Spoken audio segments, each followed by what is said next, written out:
You're listening to the Do It My Way podcast, empowering lady bosses to make money on their terms. The Do It My Way podcast empowers women business owners and CEOs to do business on their terms with no regrets, hesitation, or fear. Hey, this is Deedra.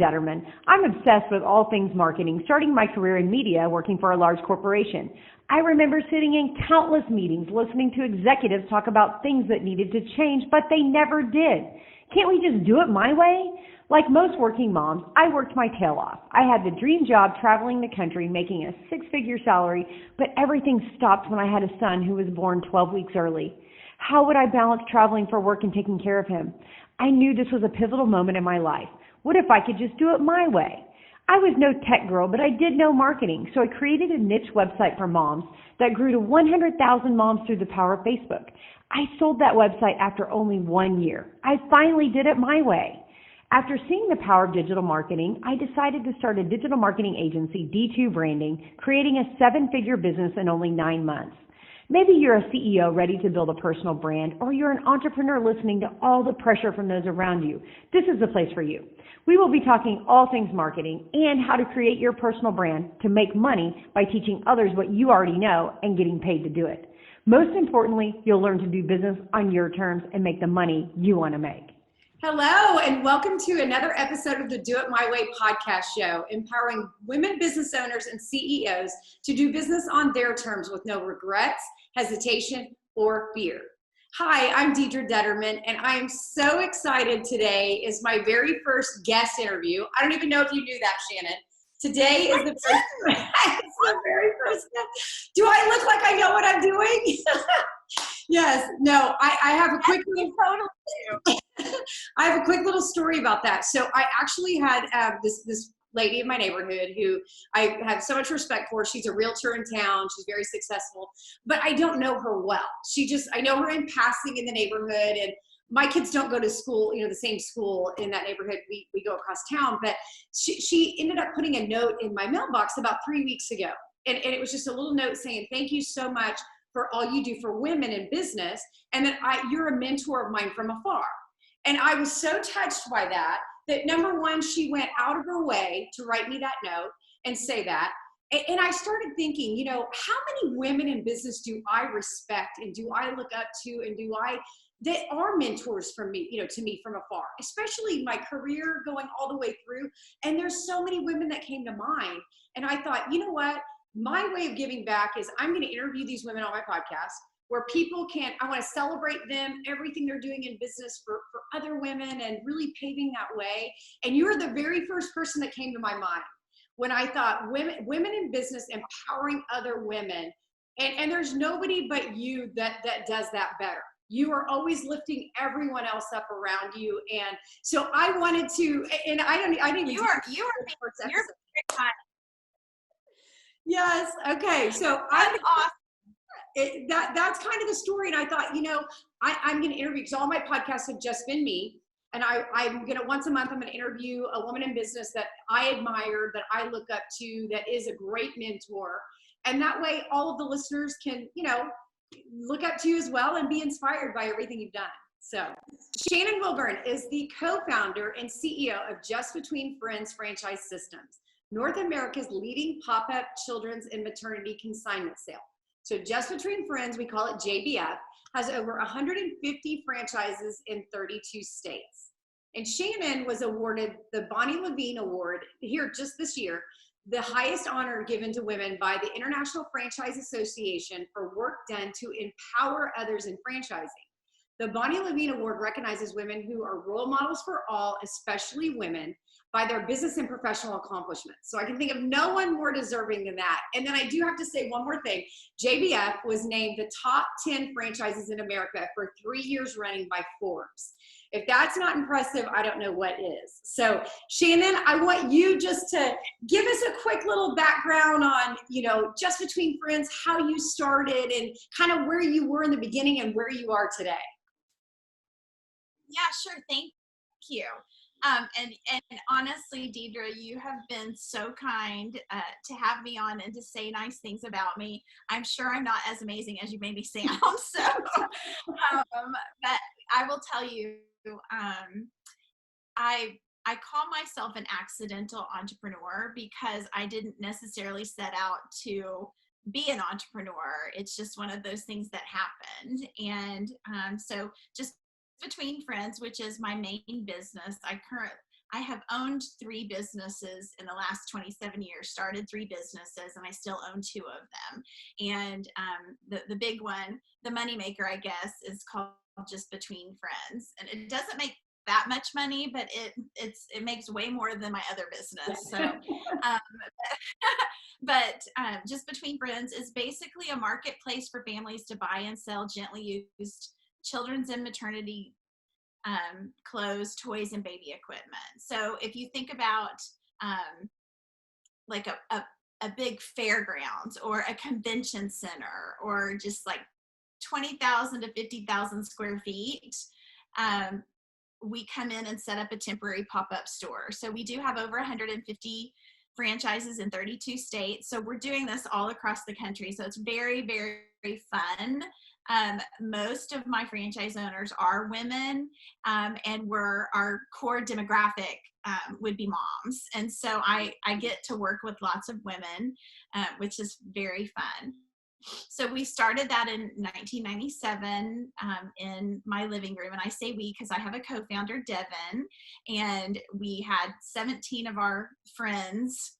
We talked them into bringing us their gently used children's and maternity clothes, and we were going to sell it for them. And we did. We sold $2,000 worth of stuff, I think, that first time. I made $150 and Devin made $150. I think the hardest $150 I've ever made. I love it. And now I'm going to give you 2019 numbers because, Okay. of course, 2020 being in the event-based Right. business, we have survived, Yeah. and we're in recovery mode, like a lot of businesses. Oh yeah. Our franchisees worked very hard to keep their customers and to keep their name in front of their customers during COVID. But we did almost 35 million in sales system-wide. Our franchise owners worked very hard. And what I love about that number is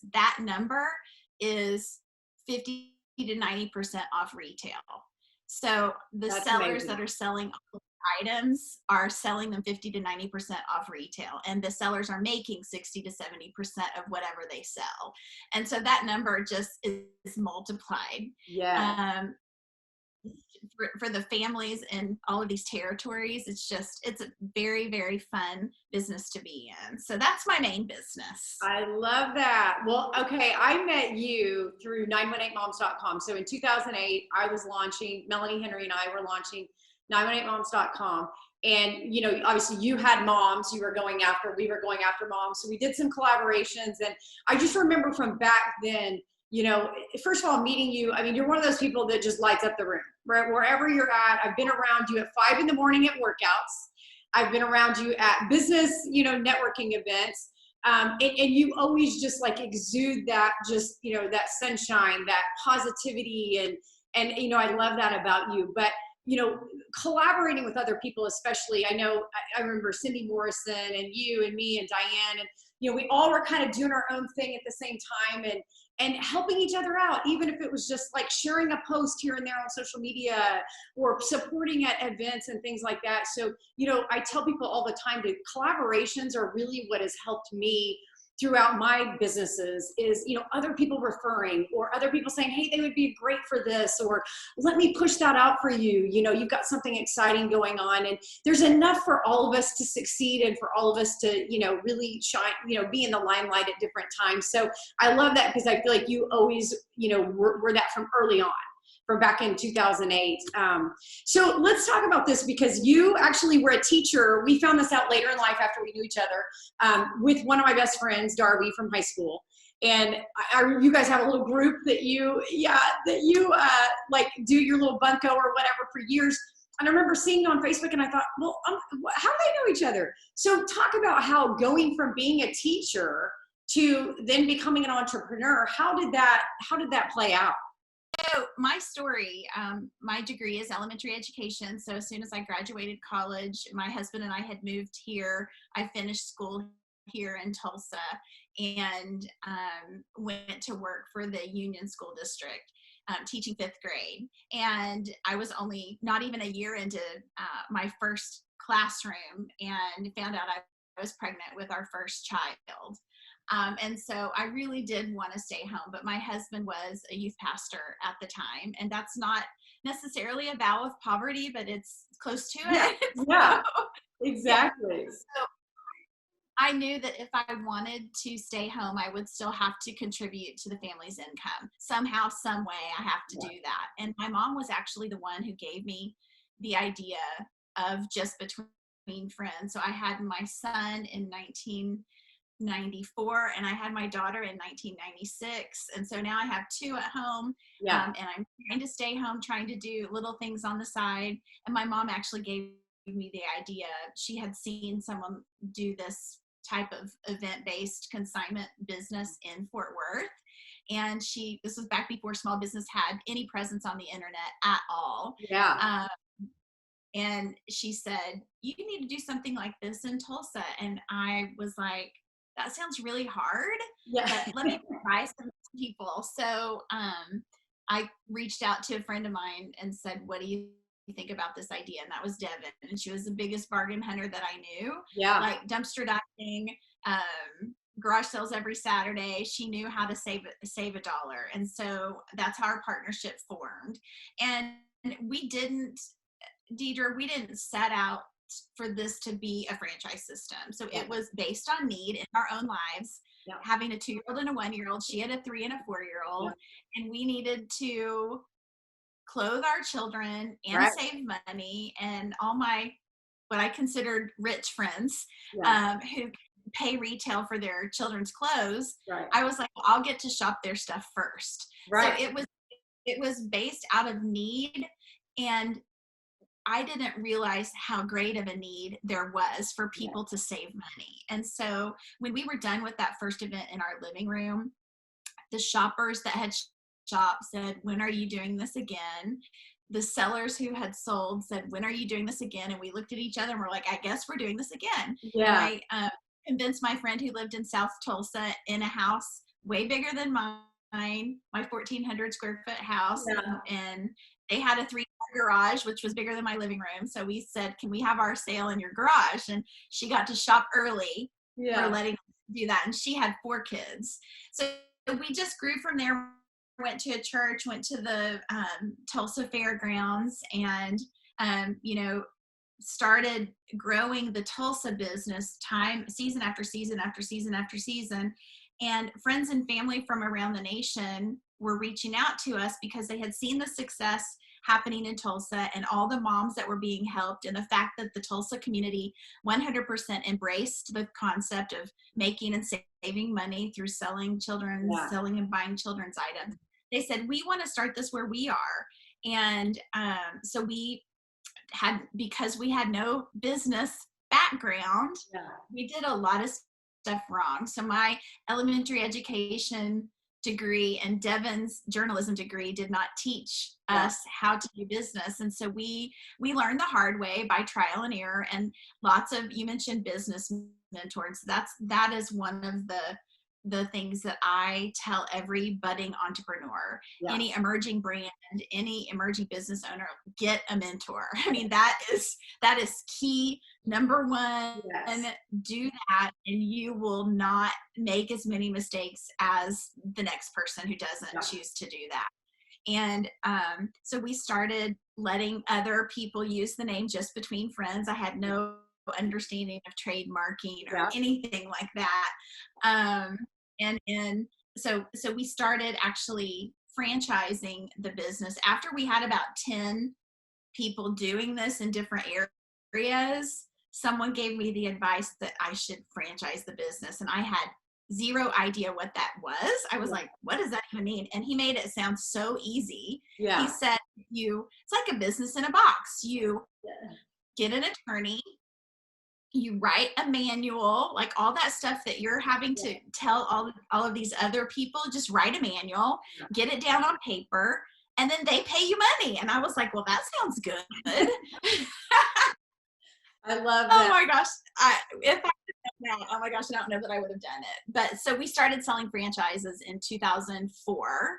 And those those businesses that we had helped get started, they had really kind of proven the concept. And I didn't even know what proven the concept meant at that Right. time. And they were then there to validate that this business worked, not just in Tulsa, but in California, Colorado, Florida, and Texas.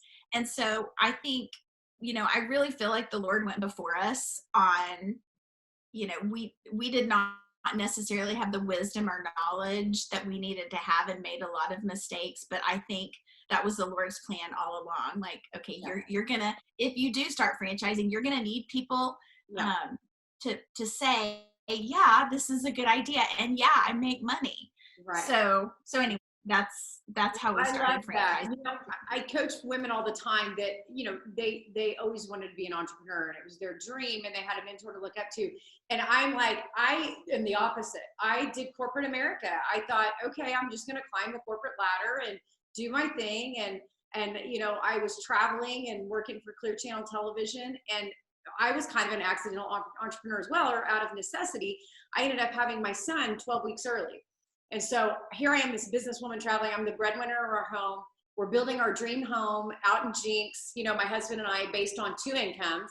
And we really were stretching it that we could even afford it. But we were building our legacy home for the kids and, to grow up and all that. And suddenly I had my son 12 weeks early.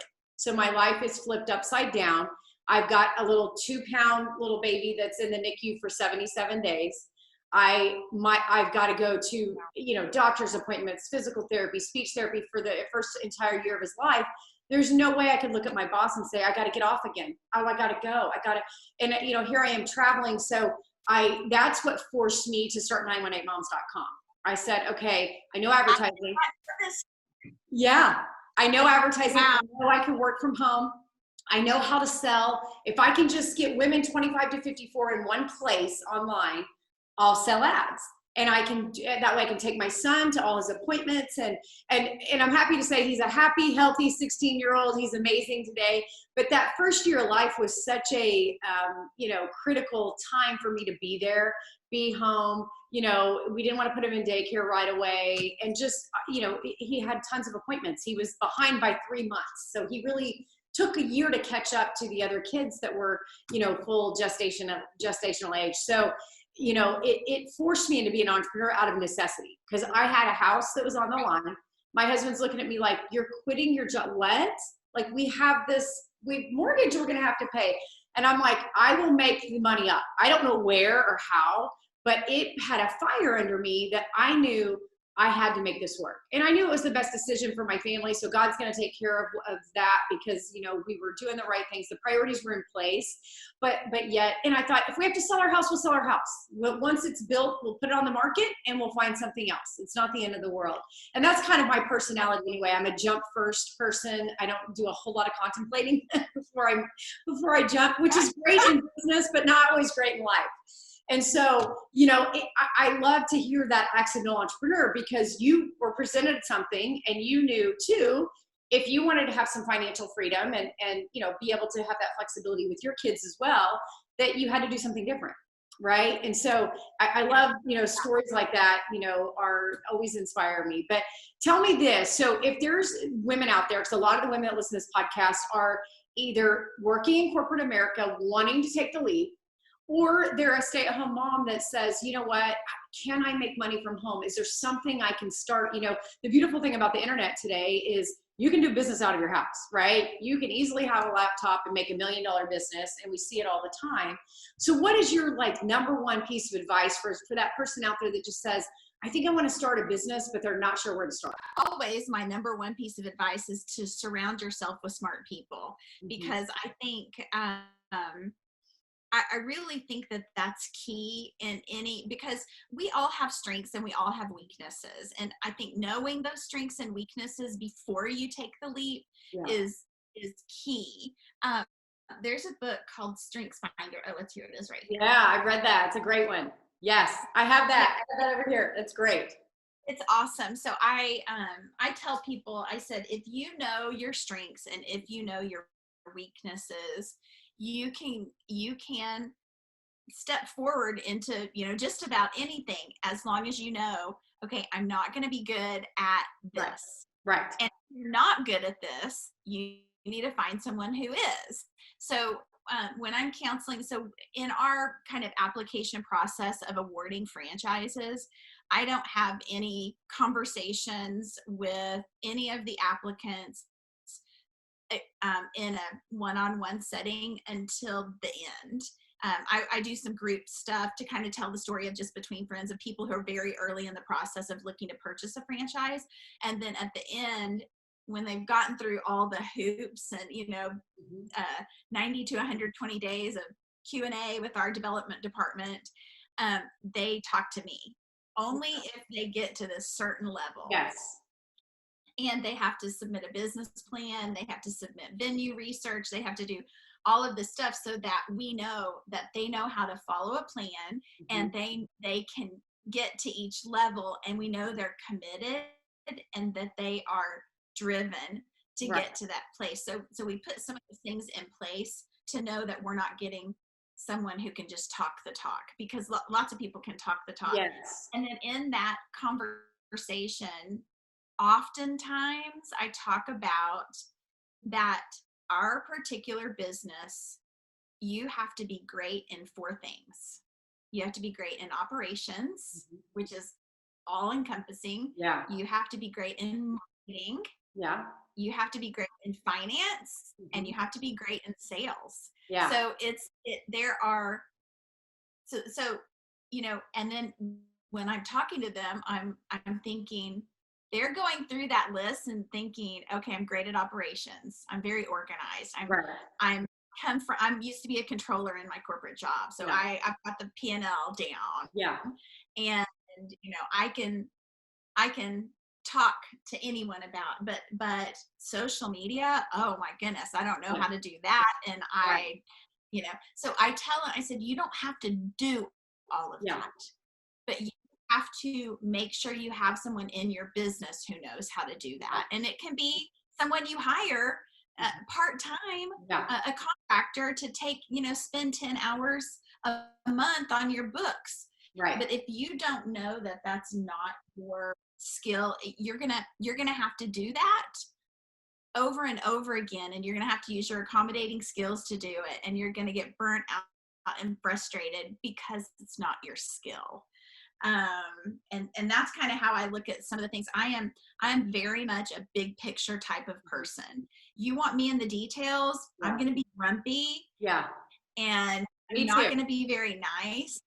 Oh my gosh. And so the first person I think we hired in Just Between Friends was, the finance person. Yeah.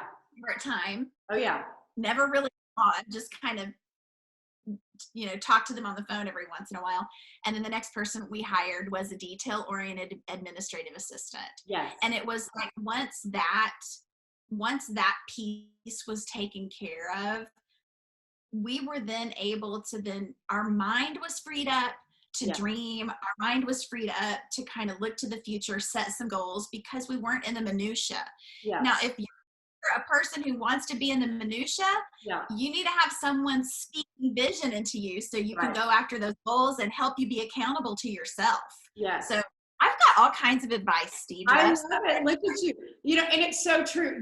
What you're saying is spot on. That is me to a T. Accounting's not my thing, and I'm a visionary. I'm a driver. I'm a salesperson, a marketer. I am not a detail minutia at all. Those were my first 2 hires too, accounting, because I'm terrible at accounting, and then also that detailed assistant. And I think those are 2. But I also coach people all the time that aren't good at sales. They're not good at sales and marketing. And hiring a good salesperson, if you don't have sales, you don't have a business, right? You have got to sell or you have nothing. So I always say, don't ever regret hiring a salesperson, especially because you can really pay them commission, right? I mean, a big part of what they should make is commission. So you never regret bringing dollars in. But from what you're saying, one of the traits, a visionary, that's one of the most attractive traits for like a successful entrepreneur. They're visionaries. right? They think of the big picture, we're going to go up to the top, we're doing all this. They don't think of the steps to get there, but you have to have that vision. And probably one of the most, I would say, profound things that I did in business was figuring out what I'm good at and what I'm bad at. And it's real easy to see that, because I would spend hours and hours on accounting. And I'm thinking, if I did my hourly rate of how long it takes me just to do this little monthly accounting, it should take, just to do my numbers for the week, for the month, it should not take that long. I can pay someone 2 hours for what took me 10. Because, and if you add up my time and it just makes no sense. You obviously have all these processes before they get to you. And that's a beautiful thing. Number one, they're weeding them out. We don't need you, the founder, the visionary, on every single prospect call, right? Because there's going to probably be 90% that aren't good, but 10% that are great. So tell me a little bit about the process of do you all have someone in charge of like processes at the franchise, like everything that you need to do when? So we have departmental policies and procedures. And I hate it when the policy and procedure time comes around, because we all have to update our policies and procedures. We do it 2 times a year. Oh yeah. And you have to update your job description, and you have to update your policies and procedures, and maybe they don't need updating, or maybe you've tweaked, a few. I've gotten some recent advice that you should document 20% of the things that take 80% of the time, which I thought that's awesome, because some of the stuff that I'm documenting, I don't need to be documenting. Yes, that makes sense. So we do have departmental policies and procedures that we put together. And honestly, that's because we didn't used to do that, and we got in trouble. So what happened was, I had Devin is my co-founder in both the Tulsa business and the franchise system. And then we did business together for 14 years in both businesses, 14 years the Tulsa business, and then 7 years the franchise system. And then 2011, both of those businesses were just growing like crazy. And neither of us could really focus on one. We were both working on both of them, and it was overwhelming and too much. And so we decided to restructure the company. We did that in 2011. And so Devin and her husband took the Tulsa franchise, and I took the franchise system as 100% owner. Nice. And so that allowed me to like see the goal, see the vision, go after it, and not be sidetracked by, the Tulsa sale is here. I need to run my local Tulsa event. Right. Just was there to support the franchise owners, which is what my role is now, supporting franchisees with training, with marketing, with legal, with legislative, with operations, all that kind of stuff that we were there, technology. But anyway, we restructured the company, and I took the franchise system as 100% owner. And we had one person who was the detail person, the admin. And over the course of the next 2 or 3 years, like, she was doing so much. Yeah. And then she got pregnant with her 3rd child. Yeah. And then she decided to homeschool while she was working for me full time. And she's just an amazing person. And I was like, if anyone can do this, she can do this. But it was too much. And so she turned in her resignation, and she was like, I'm so sorry. Yeah. And I was like, oh, she's the keeper of all the details. What am I going to do? And I realized we had nothing written down. Yeah. I didn't know, how do you do this? Like, I have no idea. How do you do this? And so she was great, because she was in a position to write down all the stuff and kind of do some computer like learning for the next person who's going to come in. But we were in a world of hurt, and so I got a mentor. I'm like, what do we need to do? And he's like, girl, you got to get procedures written down. And I'm like, okay, we got these SOPs. Let's figure out what we need to do. So now we have it, but it was unfortunately, it was because we went through a bad experience of not having it. And honestly, I don't want to overwhelm any of your entrepreneurial friends who are, tuning in to hear this podcast. But it is, you'll know when you need to do it. Yes. You'll know. Huge part. Yeah. And most people learn it the hard way. And that is kind of what entrepreneurship is. You're going down the road and there's a bump in the road and then you change. And those are the people that are successful because you're going to hit bumps. So when you hit a bump, you have to pivot, right? What do we need to do right now? Who do we need to hire? How can we improve our systems?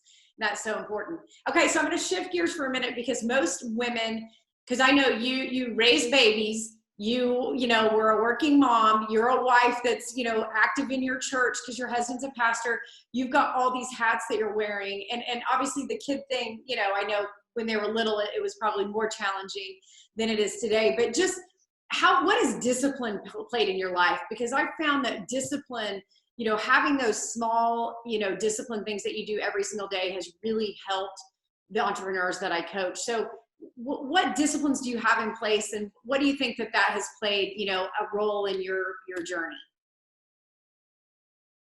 So, I like to work out. You and I know each other also from boot camp, from doing boot camp together.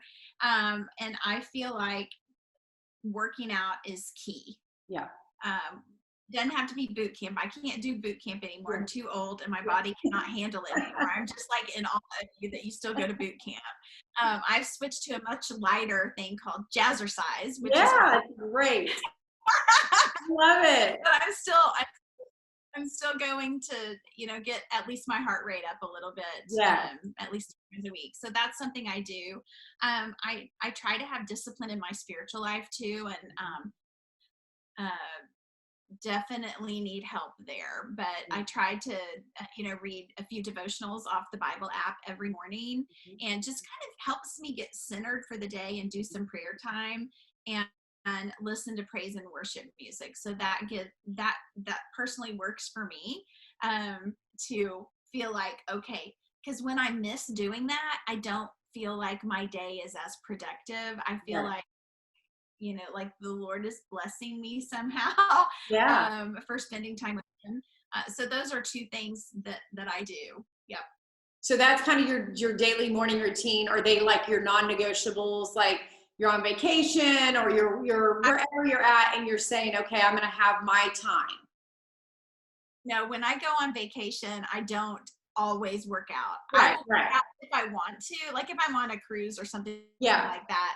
And amazing gym, of course I'm going to go work out. But if I'm in a place where it's not easy to find a workout, then I will take vacation. So I guess I take vacation from discipline. Yeah, that's okay. You got to do it. So let's talk about business mentors. Yeah. You mentioned mentors earlier.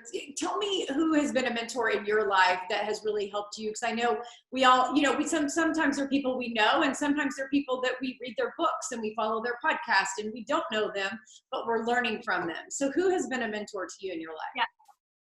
So I'm going to tell you a story of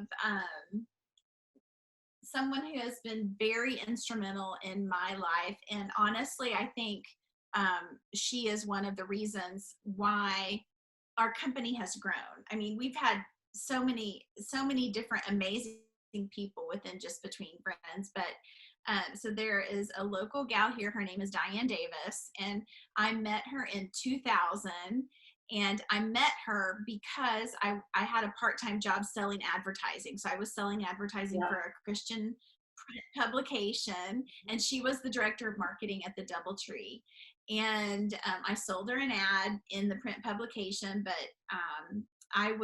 we would go to lunch quarterly. I would take her to lunch quarterly. And so my sale would come up every 6 months or so. And we just happened to be at lunch. And I was saying, oh, my sale's coming up or whatever. And she said, tell me what you do for press releases. And I said, what's a press release? This was in 1998. And she was like, you don't know what a press release is? She's in marketing. And I'm like, no. And she said, you have to tell the media why they need to cover you. You don't just get covered just because you have an awesome business. They don't know unless you tell them, and you have to tell them. And I'm like, oh, I didn't know this. And she's like, girl, you have got to do a press release. You come to my house this weekend. We're going to write a press release, and I guarantee that you will get at least one news station to cover your event if we do this. And she said, because it's an event-based business, your business is going to get covered from here on out because people want to hear about it. Yeah. And so she helped me write my first press release. This was back again before the internet, so you couldn't go online and see who the news director was or assignment editor was. So she had this Excel spreadsheet that she gave me of local media talent. Oh, that's gold. That's gold. Oh my gosh. And she threatened me within an inch of my life if I gave that to anyone, because she said, this is proprietary and it is thousands of dollars. If you share it with anyone, I'm not sharing anything with you ever again. And I was like, I'm protecting this. So anyway, she ended up being a mentor to me for years for free, gave me all kinds of marketing advice, helped me get covered here locally in lots of different places, and would just give me good corporate advice because I had never worked in the corporate world. I worked as a teacher. Right. And so she gave me just advice about employees, advice about budget. I mean, all kinds of advice, and did it for free for years. We would just go to lunch and she would speak into me. And but then when we got to a place where we were franchising, and we decided to put her on as a kind of a contractor executive team member. And so Devin and I and one other gal would meet and make decisions that would affect our franchise owners and the families that shopped and sold. And so it was awesome. And now she's on my executive team full time now. That's amazing. Look at her sowing a seed into you, not looking for a job, not knowing this was going to turn into 150 franchises, just being a great person and sharing her knowledge. And I love that story. That's really great. Well, tell me this. If I am a stay-at-home mom and I'm thinking, or maybe just graduated, trying to figure out what I want to do with my career, what would you say is an advantage of going with like a JDF, like a franchise, versus starting my own business?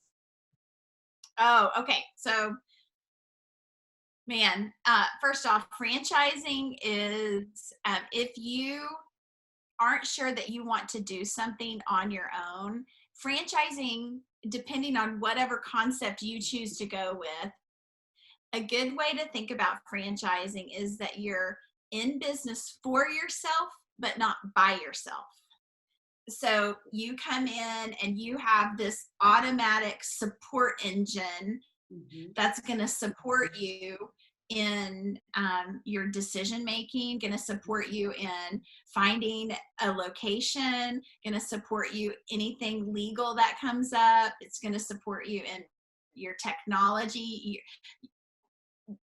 So I feel like it's, you're paying for that though. Yeah. So I always tell people, if you're a true entrepreneur, that will kind of be off-putting to you, because you'll be like, I don't want someone telling me how to do it, what to do it, when. Right. If you are looking to succeed and not have to go through all of the trials that most entrepreneurs go through, you just want to get into a system and have them tell you, this is how all of these people before you have been successful. Right. If you do this, and this, then you're going to be successful. That's a reason to go into franchising for sure. Because they've figured out all of the, they figured out the demographics. They figured out the best way to market to the customer base. They figured out what temperature to keep the, the office. They figured out, it's like, everything. You don't have to, but if you're a problem solver by nature, and it's easy for you to solve problems and you have this great vision, then maybe don't look at franchising. But I think franchising is good for a a lot of people, and especially people who are successful with their first franchise and then they go to buy a second and a third location, and then they can do what they've learned over and over and duplicate it. You know, I don't know. I mean, it totally depends on the person, and depending on who they are, I give different advice. I mean, and to me, it's like fast tracking. Like if you want to fast track your business, instead of doing years and years that you said, I mean, we've all made mistakes, right? Because we were trying our own thing. So years and years of mistakes, you're taking them right down the right path.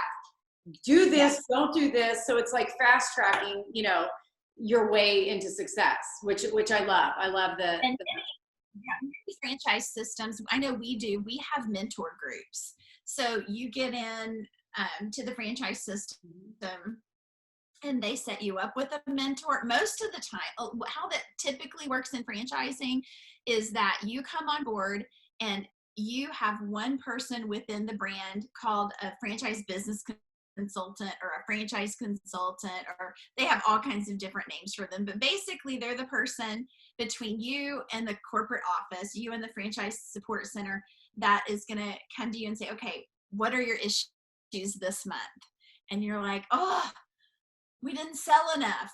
Right. And then they're like, okay, well, do this, did you do this, did you do this? And, oh, we forgot to do this. Okay, next month, focus on that, because that's where it will move the needle for you. And so you're not trying to figure out everything on your own. It's all of these people have gone before you, and so.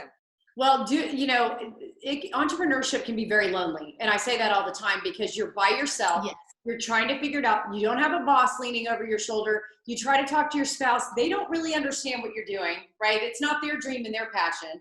It's yours. And so you kind of get in this like really lonely cycle. So I love that, you have people to lean on. There's a support system. I think that's really great. Well, the show is Do It My Way podcast, right? And I want to give you the little premise about that. So when I worked in corporate America, I did, the things they told me to do. I was in all the meetings, all that stuff. And I always sat back and thought, gosh, there's a better way. This is just so slow. All the decisions being made, it took weeks to do anything because it had to go to this level and then the board. And it was painful for me being with my personality, gosh, let's just get out there and do it. We can do it faster. So that hence the Do It My Way podcast. Once I started doing things my way, I started to see success. Right. And I'm not saying my way is the only way. I'm just saying get out of your own way and that pressure and noise around you. And when you really are focused on what you should be doing, whether it's your God's calling or, you just have that feeling inside. When is the time in your life where you just did it your way? I think probably once I knew that, once I gave myself permission not to be good at everything. Yeah. So have you read the E-Myth Revisited? Yes. Okay. Yeah. There's a portion in that book that talks about when you're an entrepreneur. This was a turning point for me, just so you know. So it has you think about your organizational structure of your company 10 years from now. Okay. And if you want to scale your business, what would it look like 10 years from now? Okay, I'm going to need a marketing person. I'm going to need a finance person. I'm going to need an admin. I'm going to need a social media director. I'm going to, all of the stuff that you feel like in your particular business, what you're going to need to be successful 10 years from now. And then it says, put your name in every box. Yeah. And I was like, oh my gosh, that's true. Yeah. That is true. You have to do everything until you realize you can't do everything to grow. And they said, hire your weakest point first. And so I know we talked about this earlier, but that was a really good visual for me to see, okay, in 10 years from now, I need 15 employees. Yeah, that's right. And I can't afford even one right now. Right. So how am I gonna do this? And so I feel like once I started stepping forward in faith that yes, we need to hire this person, and no, our revenue does not really say that we can afford that, but once they step into that position, I can do A, B, C, and D. I can do sales. Right. I can, can get out of the minutia of the business and I can do what I'm good at. Yeah. So I feel like that was probably the do it my way kind of Yeah. aha moment or reality that I went through. And honestly, it's something that we're going through right now because I feel like we're at this inflection point. We're for the last 18 months, we've been going through this, we call it JBF 2.0, this huge technology initiative, redoing like 80% of our technology. I would not recommend that. Right. It's huge. And I didn't hire a CTO or a CIO. I didn't hire anyone because we didn't have $200,000 to do that. And so we have an awesome, amazing project manager who I don't pay enough. Yeah. And so we have some bumps in the road. We're still going down the road a little bit slower maybe than I would like, but we're going to get to the end and we're going to have this new technology. So I feel like, just putting one foot in front of the other and trying to pass off some of that stuff that you're not good at so that you can continue to imagine and reimagine your business year after year to help whatever clientele you have, whatever industry. I love that. So tell us what is next for you. What's Shannon's next move? What are you going to do? What's your future dream? Oh gosh. Well, I know this because we're friends and because you're also here local. But my husband went through a whole process with COVID, almost dying 3 times, and thankfully he is alive and well, and he's not out of the woods all the way. He still has some like, I think they call it long hauler stuff, so he's still dealing with that type of stuff, but I don't want to work as much. You have this beautiful land. You guys have fun out. I mean, I love the pictures and seeing your land, and it's so great. So we are working on structuring for growth right now, so that hopefully I can step away in some capacity. I can't see myself stepping away all the way. Right. Just enjoy it. I enjoy my franchise owners. But I also, how when you get to a certain point, you are like, I have given all I can. I have given the best of me, and we still need more, and so how do we get more? And how do I get out of the way? Right. So, I'm trying to think about that. And but I definitely still enjoy the business, feel like I have lots more time left in the business to give. Yes. But you talked about we live on land, and I don't think you can really see out my window over there. I don't think it's going to show up, but we have 15 acres, and that's that third business that I was talking about. It's called Coal Creek Farm Jinx, and we allow photographers to come out here. Just they have to schedule to come out, and that has been really, really fun for me to do. It takes very little time. I'm just sharing other people's images that they put on social media. That's about the time. And then I have 2 employees in that business, my husband and then a friend of mine who's a retired principal, and they help do, I call my husband the groundskeeper because he keeps looking pretty, and then Kim does the admin stuff and renewing of annual passes and that type of stuff. And I love that business because one of my executive team members said, Shannon, you're getting back to the reason you started Just Between Friends is that someone needed help, and you were able to do that. And that's what I feel like. I'm back at the customer level right now with Coal Creek Farm. So my photographers are my customers. I love interacting with them. They're so smart. They're all entrepreneurial. Yeah. And so it makes it really fun to have those type of interactions on a daily and weekly basis, because I don't necessarily get to talk to our shoppers and consigners at our franchise. The franchisees and Just Between Friends are my customers. Yeah. So anyway, I would love to be more available to Mitch, spend time with Mitch. And I'm having my first grandchild in July. So fun. I knew I was about to ask that. I figured that was coming. Oh my goodness. Okay, then you can't work that much. You gotta get out there and help her or grandma. You're gonna be the cutest young grandma out there. I love it. I'm very excited. That is so fun. Well, how can people get in touch with you if they're interested in Cold Creek Farms, if they're interested in maybe talking about, becoming a franchisee? Like, what's the best way to get in touch with you? Through social media? What is it? Yeah, I mean, honestly, you can find my contact information just about anywhere, but jbfsale.com. So that stands for Just Between Friends, jbfsale.com. And my email is shannon@jbfsale.com. So not difficult to remember at all. So that's probably the best way. And I'm on LinkedIn, of course, and Facebook and Instagram and all the places.